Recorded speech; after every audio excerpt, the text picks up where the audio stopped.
Bu hadisə böyük şəhərlərdən birində baş verib. Hadisəni bilənlər çoxdur, amma açıq danışan azdır. Çünki bu hekayə insanı özü ilə üz-üzə qoyur. Bir gənc vardı. Adını deməyəcəyəm. Çünki bu hekayədə ad önəmli deyil, əməllər önəmlidir. O gənc zahirdə çox ağıllı görünürdü. Danışığı yerində idi. İnsanlarla tez ünsiyyət qururdu. Pul qazanmağı bacarırdı. Amma bir problemi vardı. Haramı halal sayırdı. Deyirdi: "Hamı belə edir. Bu dövrdə təmiz qalmaq mümkün deyil. Allah bağışlayandır." Bu sözlər onun həyat devizi olmuşdu. Əvvəl xırda günahlarla başladı. Yalan danışdı, aldatdı, kiminsə haqqını yedi. Sonra günahlar böyüdü, amma vicdanı susurdu. Çünki hər gün özünü belə sakitləşdirirdi. Sonra tövbə edərəm. Namaz qılmırdı, dua etmirdi. Amma deyirdi ki, qəlbi təmizdir. Bir gün bir yaşlı kişi ona dedi: "Oğlum, haramla gələn xeyir gətirməz." Gülümsədi. "Bu dövrdə belə yaşamaq lazımdır," deyə cavab verdi.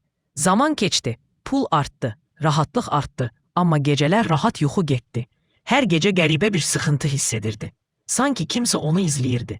Bəzən yuxudan qorxu ilə oyanırdı. Bir gecə yuxuda özünü çox hündür bir yerdə gördü. Ayağının altı boş idi. Addım atsa düşəcəkdi. Birdən bir səs eşitdi. Sənə verilərlər əmanət idi. O səsdən diksinib oyandı. Səhər bu yuxunu unudacağını düşündü. Amma unuda bilmədi. Çünki bu yalnız başlanğıc idi. O yuxudan sonra gəncin içində qəribə bir narahatlıq yarandı. Gün ərzində bunu gizlədə bilirdi. İnsanların arasında gülürdü, danışırdı, işini görürdü.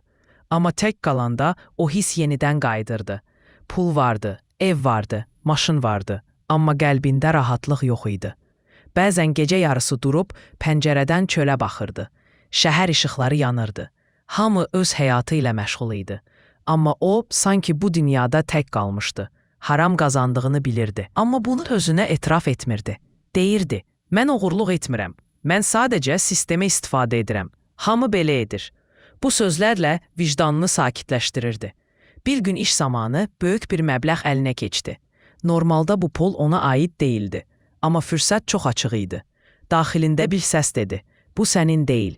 Digər səs isə dedi: "Bir dəfəlik nə olar ki?" O ikinci səsi seçdi. Puldan sonra həyatında hər şey daha sürətlə dəyişdi. Daha bahalı geyimlər aldı. Daha bahalı yerlərə getdi. Ətrafında yeni insanlar peyda oldu. Amma həmin gündən sonra yuxuları daha da ağırlaşdı. Artıq tək bir yuxu yox idi. Hər gecə eyni his, daralma, qorxu. Bir gecə yuxuda özünü böyük bir otaqda gördü. Otağın ortasında masa vardı. Masada isə pullar düzülmüşdü. Pullara əlini uzadanda pullar bir anda qara rəngə çevrildi. Sonra səs eşitdi: "Bu sənin payın deyil." Əli yanmağa başladı. Ağrı hiss etdi. Qışqırmaq istədi. Bu anda oyandı. Səhər üzünü güzgüdə görəndə qorxdu. Gözaltıları qaralmışdı. Üzü solğun idi. Anası ona dedi: "Oğlum, sən dəyişmisən.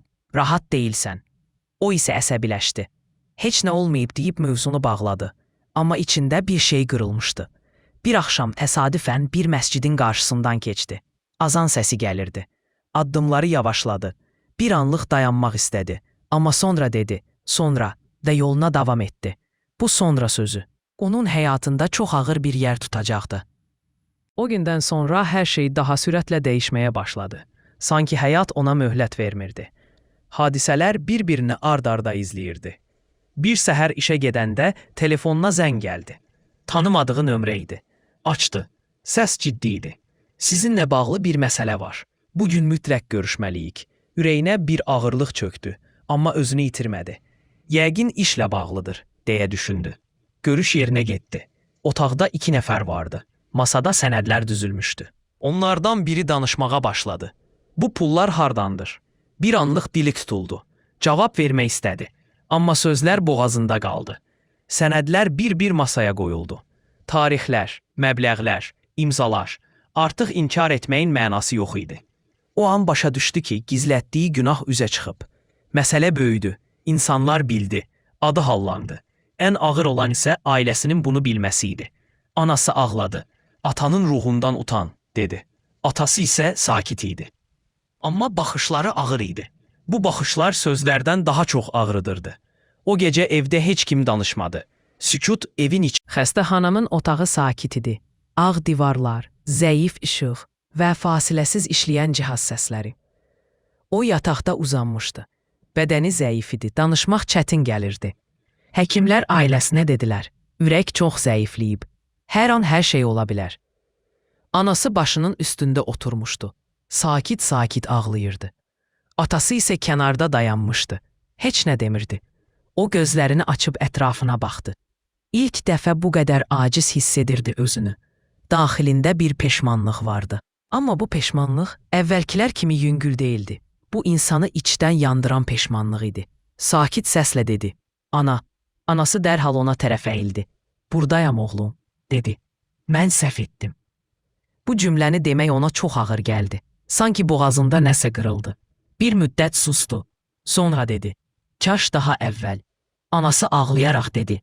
Allah böyüdü. Ümidini üzmə. O isə gözlərini yumdu. Daxilində bir səs dedi. Vaxt varmı? Gecə düşdü. O gecə yenə yuxu gördü. Bu dəfə əvvəlkilərdən fərqli idi. Özünü böyük, boş bir zalda gördü. Zalın ortasında qapı vardı. Qapı aralı idi. Qapının arxasından işıq gəlirdi. İşıq isti idi. Amma ora getmək üçün addım ata bilmirdi. Arxadan səs eşitdi. Sənə imkan verilmişdi. O dedi, mən indi peşmanam. Cavab gəldi, peşmanlıq gec gələndə yükü ağır olur. Bu sözlərdən sonra qapı yavaş-yavaş bağlandı. O qorxu ilə oyandı. Tək içində idi. Ürəyi sürətlə döyünürdü. Səhər həkim gəldi, müayinə etdi. Başını yellədi. O isə həkimin üzünə baxıb dedi, mənim vaxtım varmı? Həkim bir anlıq susdu. Sonra dedi, hazır olun. Bu söz hər şey dedi. O gün ərzində çox danışmadı. Sadəcə baxdı, düşündü. Axşamüstü asta səslə dedi, bir nəfər çağırın. İmam gəldi. O çətinliklə danışaraq dedi, mən tövbə etmək istəyirəm. İmam sakitcə dinlədi, dua etdi. O isə gözlərindən axan yaşları gizlətmədi. Amma daxilində bir qorxu vardı. Bu tövbə qəbul oldumu? Bu sualın cavabını artıq bu dünyada ala bilməyəcəkdi. Gecə sakit idi. Otaqda yalnız cihazların səsi eşidilirdi. O gözlərini tavana dikmişdi. Dodaqları tərpənirdi, amma səsi çıxmırdı. Daxilində dua edirdi. Sözlər yarımçıq qalırdı. Nəfəsi ağırlaşırdı. Anası onun əlini tutmuşdu. Əli soyuq idi. Atası kənarda dayanmışdı. Gözləri dolmuşdu, amma ağlamırdı. Birdən o dərin nəfəs aldı. Sonra asta-asta buraxdı. Dodaqlarından tək bir söz çıxdı. Allah və sükut. Cihazın səsi dəyişdi. Tibb bacısı içəri qaçdı. Həkim gəldi. Bir neçə dəqiqə sonra hamı başa düşdü. O getmişdi. Anası səssizcə yerə çöktü. Atası gözlərini yumdu. Bir can, bu dünyadan köçmüşdü. Səhər tezdən xəbər yayıldı. Tanıyanlar gəldi. Tanımayanlar da. Cənazə yuyuldu. Kəfənə büküldü. Bir vaxtlar dünya üçün yaşayan insan indi bir parça ağ parça içində idi. Cəmaat çox idi. Amma o artıq heç kimi görmürdü. Torpaq dazıldı. Tabut endirildi. İlk torpaq atıldı. O an hər şey bitdi. Günlər keçdi. Anası hər gün dua etdi. Atası səssizcə düşünməyə başladı. Onun dostları isə bir müddət sonra yenə köhnə həyatlarına qayıtdılar. Amma bu hekayəni eşidənlər üçün bu bir xatırlatma oldu. Çünki ölüm heç vaxt xəbər vermir. Tövbə isə sabah üçün deyil. Bu hekayənin mesajı budur. Allah səni çağıranda hazır ol. Çünki son an ikinci şansı olmaya bilər.